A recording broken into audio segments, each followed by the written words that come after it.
Number 3, do you have peace about it? God's voice brings peace and shalom. He is the Prince of Peace. How many of you know that He gives you that peace that surpasses all understanding? You see, when Jesus calmed the storm in Luke 8:24, His peace took over the situation, which says, and they came to Him and awoke Him, saying, Master, Master, we are perishing. Then He arose and rebuked the wind and the raging of the water, and they ceased, and there was a calm.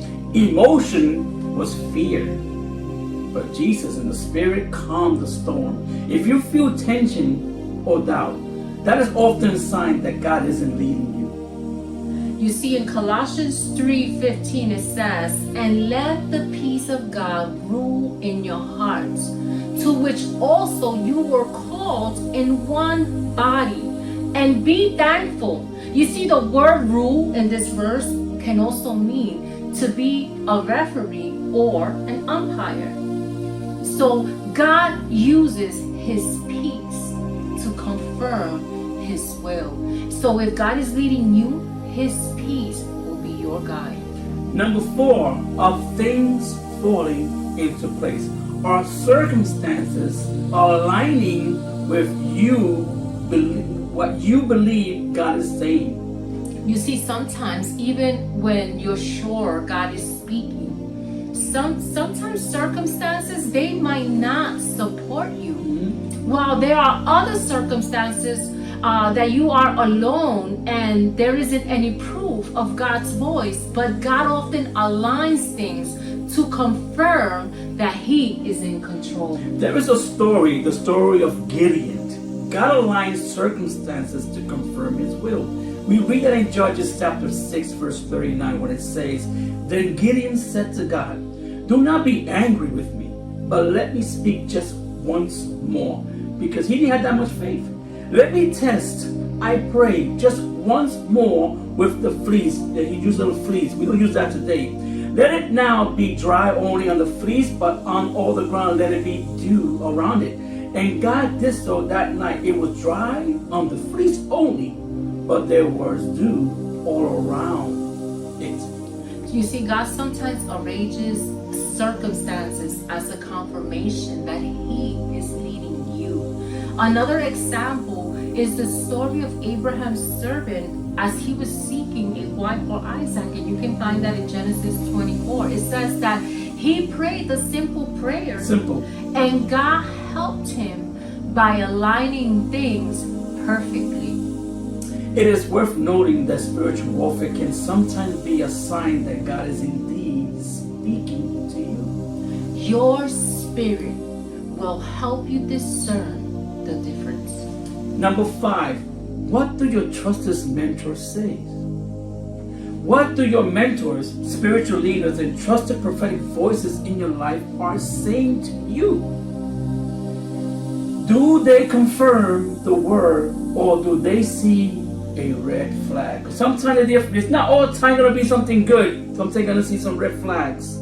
Often we see that prophetic voices in your life, they're going to confirm what God has already communicated to you. For example, when Paul felt compelled by the Spirit to go to Rome, even though prophets warned him of the hardships that he would face, we see that their warnings confirmed what Paul already knew. He knew that he needed to go to Rome. He had to go because he felt, even though all this stuff about something going to happen to him, he felt a peace. In Acts 20:22-24 it says, and now, compelled by the Spirit, I am going to Jerusalem, not knowing what will happen to me there. I only know that in every city the Holy Spirit warns me that prison and hardship are facing me. However, I consider my life worth nothing to me. My only aim is to finish the race and complete the task the Lord has given me.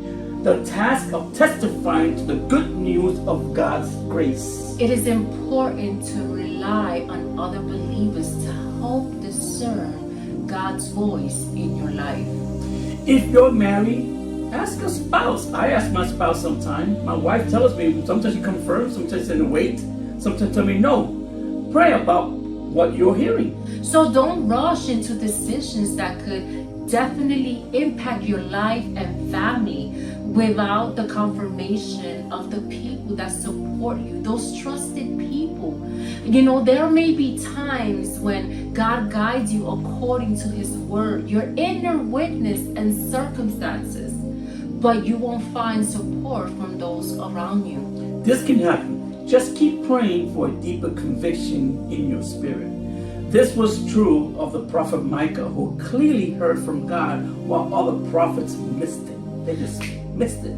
So as you grow in your relationship with God, also develop relationships with your pastors, with prophets, and others who truly hear from the Lord.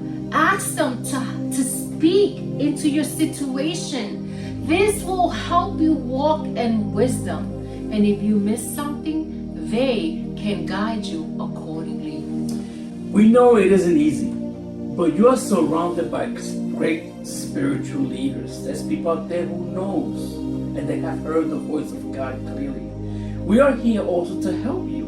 All you need to do is comment the word help and we will answer right back immediately. Trust me, you will grow. God bless you.